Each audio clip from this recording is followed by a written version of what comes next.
Hello everyone, welcome back to IGCSE Math ZNotes Live. My name is Devan and I'm your host for today's episode. And we have here our expert, Ivan Zelich. So Ivan, please introduce yourself. Hello everyone, welcome back. So for those of you who maybe missed the first episode, my name is Ivan. I just finished my Masters at Cambridge University. I'm here to teach some IGCSE math. So without further ado, let's, get into it. So this topic is going to be Algebra Graphs 1. So I think we'll have another week or maybe another lesson or another 2 lessons on this topic because it's quite big. So today we'll just try to go through the basics of quadratic equations, the graphs of them, some factoring, and then at the end we go through some problems. So that's kind of the idea. So yeah, let's get right into it. And I've also included some extra little details, and we'll see how the time goes and if we can go through them or not. Okay, so let's get into the concepts. So factorization is obviously a very important concept when we're dealing with polynomials. When we factor it into linear factors, then obviously we can find what the roots are of these polynomials, and we have some kind of tricks. So for example, difference of squares is a nice little trick. So this is the second one right here. Now difference of squares, how that works is if you have a square, which is 25, 5 squared, minus a square, which is x squared, then that just becomes 5 plus x and 5 minus x. So if you had any square, it would work like that. Now, something to note is that it doesn't have to always be a square. It could be, say, a 4th power, and that's still a square, obviously. If this was x to the 4, then it would be x squared squared, and so in these brackets it would be 5 plus x squared and 5 minus x squared. Is that all good, Devon? Yeah, sounds great. Okay, great. And so there's also, these kind of basic kind of techniques which it's always good to practice with, and whenever you see a possibility of factorizing, do it, because it always makes things be easier. So in this case, you can see this 3x squared has a 3x in it, and this 6x has also 3x in it. And so we can take out the 3x, and it becomes 3x times x plus 2. Now, obviously, to check your answer, all you need to do is do the kind of, well, it might not be easier, but expanding is a straightforward process. So 3x times x is 3x squared, and 3x times 2 is 6x. You can just verify that you've been right in your factorization. So let's move on to another thing. So obviously, you don't have to just have x's. You could have A's, B's, whatever, apples, oranges, and you can still factor them into a mathematical expression. So in this case here, we have this expression here, and we can see that AC and AD will have a factor of A in it, and 4D and 4C will have a factor of 4 in it. So from the get-go, it's not easy to see what will actually be the result when we factor this. But we try it anyway and see what happens. And so we get a 4 times a D plus C, and an A times the C plus D. Now, obviously, C plus D is the same as D plus C. So we can just take the C plus D out. So you get C plus D times 4 plus A, because that's a 4 and an A there. So obviously this is more complicated, and this is one of the beauties of factorization, is by doing it in steps, you can then see where the common factors are. So it's always important to see where the common factors are, do it, and then see what happens, and maybe you can factor it more, maybe you just have to leave it there. So it's good to practice these, and I'm sure there's lots of resources on ZNotes, and also with your textbooks and all that to do that. Okay, now trinomials. So I guess these are the main focus of today, these quadratic kind of equations. Now here we have now this process might seem a bit kind of pulls it out of a hat. Why would you pull out 12 and 2? Why don't you pull out 9 and 3, or any number 10 and 4? And I guess one answer is that, because it makes it work. But the other answer would be that, and we'll see later on, is that we need 2 numbers, such as 12 and 2, that multiply to 24 but add to 14. So that's the key way of factorizing these kinds of quadratic equation or trinomials. How did that sound, Devon? Yeah, sounds All good. good? Yep. Okay, so let's move on. Okay, so as we said, the main topic will be these quadratic equations. So as we have the general equation here is ax squared plus bx plus c. Most of the time we like to have the a to be 1, but that might not always be the case. And to solve this for x, we have a formula. We have a formula to solve it, and it's called the quadratic formula. It's useful to remember. We'll see how it can be derived in the next slide, but for now, I guess we've all used it in certain cases, so I'm sure we're all familiar with it. So you can solve quadratic equations by using that formula or by factorizing. We'll see that later on. Some questions specifically ask you to factorize, but if they don't say any method, say solve this quadratic equation, you can use anything. And probably the most efficient one is the quadratic formula, but I know some people are very quick at doing a complete the square method, so they sometimes just do that for whatever reason. So the complete the square method visually looks like this. That's why it's called completing the square, but we'll see more of that in the next part. And also you can graph them. I mean, graphs are quite useful if you have a graphics calculator. If you just want to understand what the function looks like, that's also useful. But other than that, it can be quite difficult to be, very accurate in drawing a graph. Okay, so let's move on. So this is a slide I've kind of prepared to show you guys just a bit extra, because it's useful to kind of know what this complete the square actually means. So if we start with our equation ax squared plus bx plus c, if we want to solve for x, we can just divide by a if a is not 0. If a is 0, then, well, we just have bx plus c, and that's just a linear equation we can all solve. So we assume a is not 0, we divide by a. And then here comes the crucial step. We have to write that as a complete the square kind of thing. And this is where the visual depiction helps quite a bit. So we have a bx here, but to make it into a square, we need to divide b by 2. In this case, we have b on a because we divided by a. So it would be b on 2a in the expression. And once we square that, we get this thing right here. But we have to take away this little square because obviously we don't have that here. So we have to take away that little square. And that little square in our case is b squared on 4a squared, not b squared on 4 because we have the extra a on the bottom.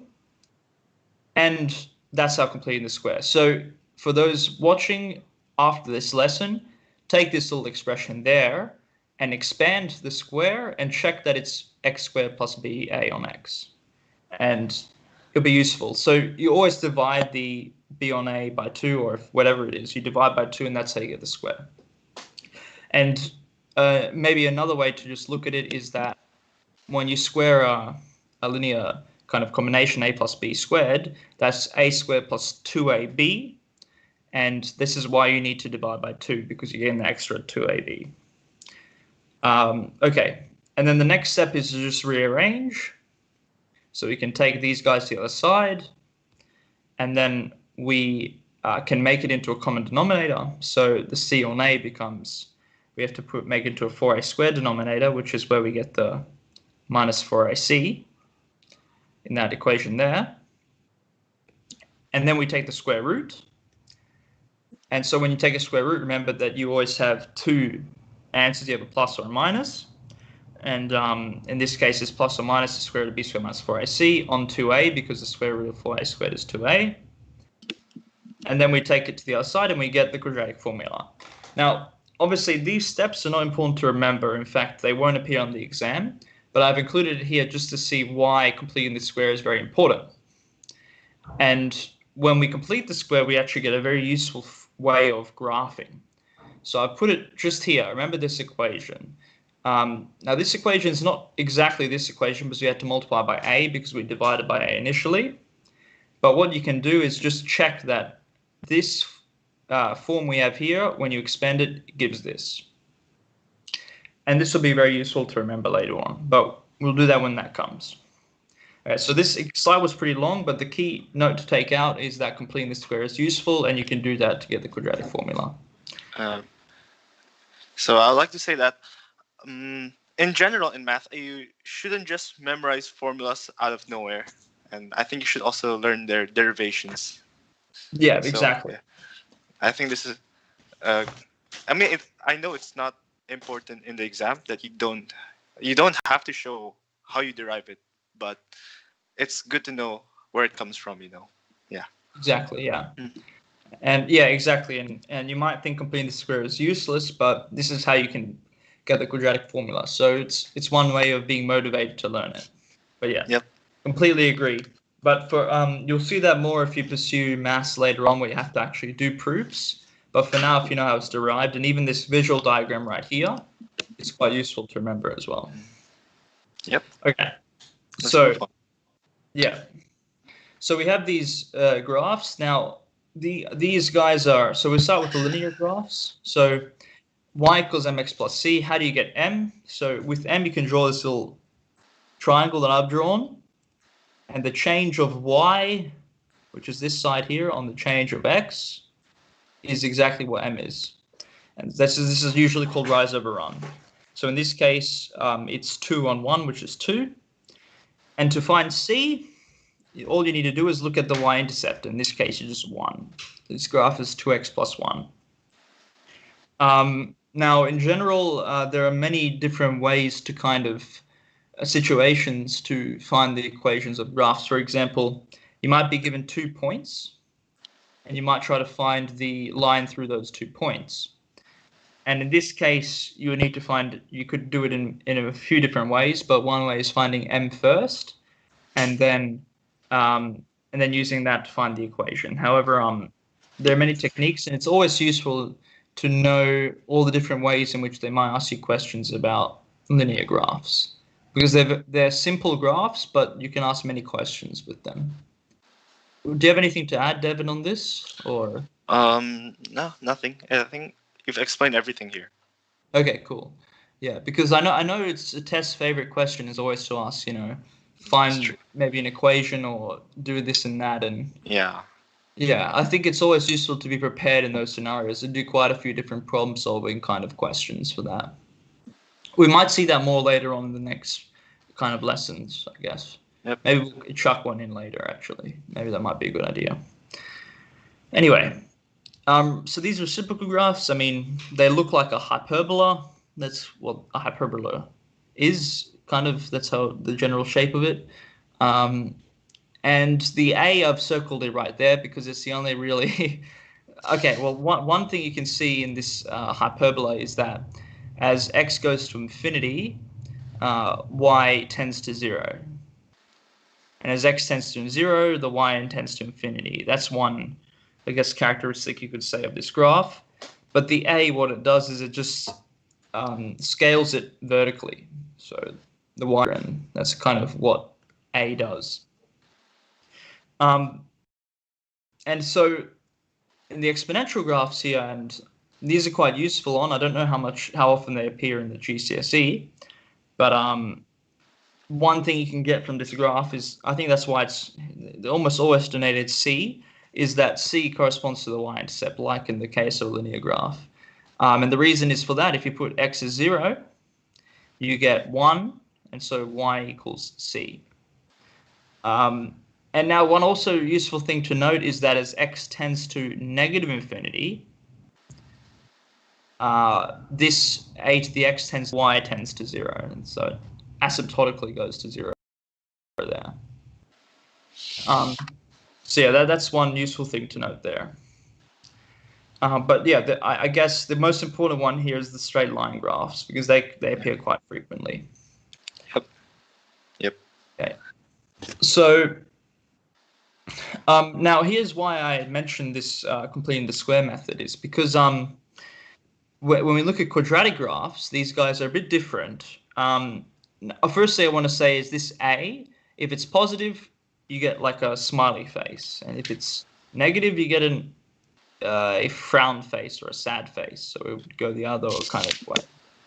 Now, also, one question they might ask is, what is the vertex? So this lowest point here of the quadratic graph. So the reason why completing the square is useful is because when you complete the square, you get this form, x plus b on 2a squared. Now, a square is always positive. So the minimum, or say the maximum for a frowny face kind of parabola, would be when this bracket here is 0. And so the x coordinate of this vertex is going to be when x is minus b on 2a. And we can see here that because the equation is x squared minus x minus 2, minus b on 2a would be just minus a half, 1/2. So that looks right. And when this is 0, the y value is going to be minus b squared on 4a plus c. And so plus c is going to be minus 2, and minus b squared on 4a will just be a quarter, and that's why it's minus 2.25 there. So if it does ask in the question, just remember that completing the square can give you the vertex, or you could just remember what the vertex is if you want to. Now, one also thing to note, and then we'll move on, is that the x-intercepts are the roots. So that's when you do the quadratic formula, you can find the roots, and that might help you graph the equation. So in general, if you find the two roots and the vertex, you can then just put a little thing, and you'll get what looks like a parabola. That's generally correct. And so last thing, cubic graphs, they rarely appear, but in the case they do, the d corresponds to the y-intercept because that's when x is 0. And obviously the x-intercepts correspond to the roots. And if you can find the roots, then you would find them. The a would also kind of either make it look like that or like this. So, yeah. Yep. Anyway, let's move on because we want to get through some problems. Is that all good, Devon? Do you think anything more we should elaborate on? Oh, sorry. I would just like to say that. How do you say it? These type of questions are usually like graphing questions in the exam. So these pictures are just to help you, like maybe you can roughly imagine how a graph would look like. Let's say if they tell you to draw a cubic graph, you at least have an imagination on how to graph it, how it would look like. Yeah, for sure. Yeah, great point. And this is why it's useful to know what the a does. So in the quadratic equations, the a would either make it look like this or like that. And that depends on the negative. So if it's negative, it looks like a frowny face. If it's positive, it looks like a happy face. Because obviously, if you get that wrong, then the whole graph looks wrong. But if you get it right, then it kind of looks right. Okay. So wait. Before we move on. Yep. We got a question from Nishant Agarwal. Yep. That he asked, "Sir, I have a question. What about the graphs of parabola? And where is the vertex of the cubic graph?" The vertex of a cubic graph, we won't be learning it now. It'll be for the next lesson. Right. Oh, so okay, sure. Yeah. Yeah. Usually that's done through a bit of calculus. You can. Yeah. You can find. That'll be for the next lesson. Yeah. Okay, cool. Yeah, we'll do that in the next lesson. And yeah, the vertex of parabola is what we've just said there. It's x is minus b on 2a, and the y is minus b squared on 4a plus c. Yep. Okay. Yeah, that's it. Let's move on. Okay. So this is a question, and this question will require us to do some stuff with quadratic equations. So, the question is, the probability that Andre drives cycles to school is R. Part A is write down in terms of R the probability that Andre does not cycle to school. So for part A, if the probability that he cycles to school is R, then the probability he doesn't cycle to school is 1 minus R, because the two probabilities must add to 1. Potentially, if there was information in the graph in the question that said, oh, he could also drive to school, then that you get different probabilities and wouldn't add to 1, but in this case, there's only 2 things. He cycles or he doesn't, or that's what we know in the question. Okay, now part B says the probability that Benoit does not cycle to school is 1.3 minus R. The probability that both Andre and Benoit do not cycle to school is 0.4. Complete the equation in terms of R. So basically, this question is asking us to write in terms of mathematics what 0.4 is. So if Andre does not go to school is 1 minus R and Benoit is 1.3 minus R, then we just multiply them and we get 0.4. So that's what it's just asking us to do there. And part 3 is show that this equation simplifies to 10R squared minus 23R plus 9. So the first step here would be to expand, because obviously it's asking us to expand. We can't leave it in that form. And it's saying, okay, so if we expand it, we get R squared minus 2.3R plus 1.3 is equal to 0.4. Now the question is asking us to simplify to 10R squared. So because the coefficient is 10, we kind of realize that we must multiply the whole thing by 10. And if we do that, we get 10R squared minus 23R plus 13 equals 4. And if we take the 4 to the other side, we have exactly what we need. 10R squared minus 23R plus 9 is 0.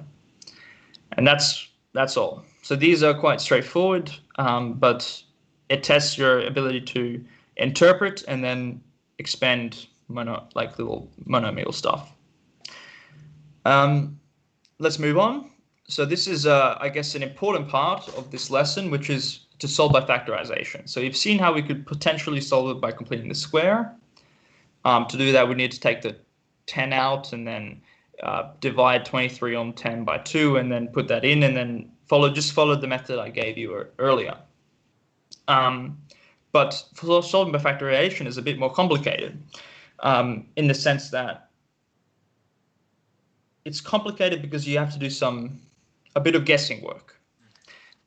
So if we imagine that the polynomial was x squared minus 5x plus 6, so we didn't have 10 in front of the largest coefficient, then we know how to solve this. We need 2 numbers that multiply to 6, but add to negative 5. In our situation, we have 10r squared. So what we need to do is we're not taking 9 as our things to multiply to 9. We have to take 9 times 10. So 9 times 10 is 90. So our situation becomes that we want 2 numbers that add to negative 23, but multiply to 90. And to do this, we use a little factor tree. So we can make our factor tree, and we have 90 splits into these sorts of factors, and now we have to figure out what 2 factors multiply to 90, but add to minus 23. With some luck, we can arrive with the following, that 5 here and 9 times 2 work. They almost work. 5 plus 18 is 23, not negative 23, but we can just take the negatives. So we can take minus 18 and minus 5. That multiplies to 90, but they also add to negative 23.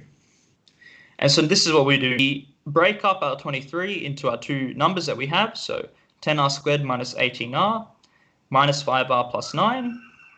That's what we can rewrite this equation as. And then we break it into our little parts. So we can write in this bracket 10r squared minus 18r. I don't think it really matters the way you do it. You'll get the same answer. So 10r squared minus 18r. Yeah, right there. And then you take away 5r minus 9. So the reason it becomes a minus here is because the minus multiplied by minus becomes a plus. Right there. Okay, and then we have to take out 2r here. So we take out 2r. We get 2r times 5r minus 9. And hooray, we see that we have a common factor of 5r minus 9. So we factorize that into the equation. And we get 2r minus 1 times 5r minus 9. And then we just solve for when this is 0. So when this equation is 0, 2r minus 1 is 0, or 5r minus 9 is 0. And each of them give r equals a half or r equals 9 on 5.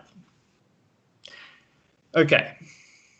I went through that pretty quickly. Do you think there's anything more I should say, Devon? Yeah, nothing more. I think you've explained Okay. everything there. Yeah. If anyone has any questions, always just shoot us an email, message or anything. Okay, so we've now solved for R, and our last question is to find which R works. So find the probability that Benoit does not cycle to school.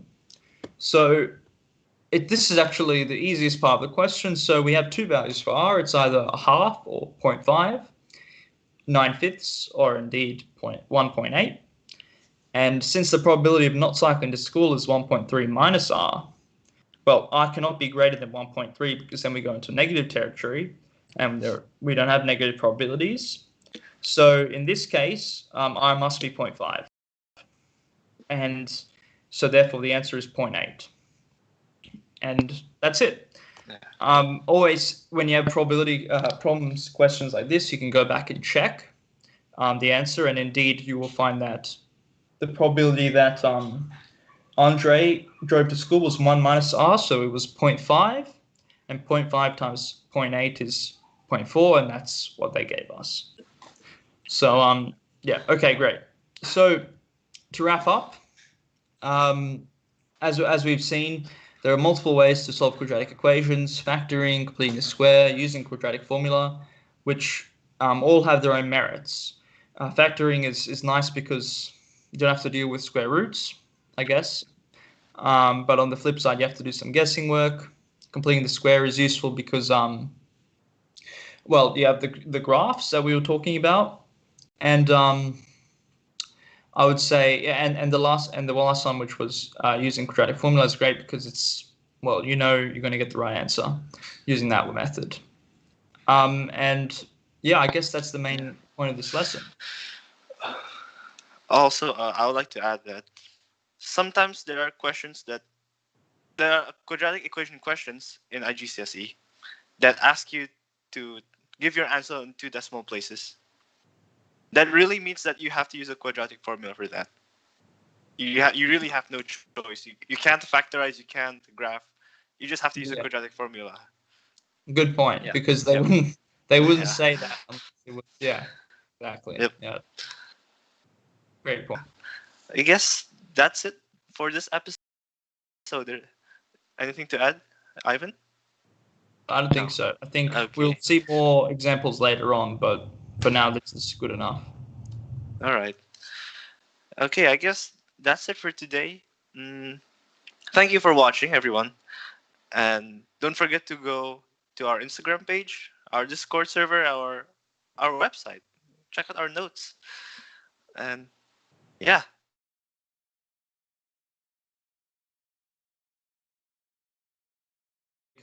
Oh, no, on See Friday. you. Yeah, Friday. Friday. All right. See you. Bye.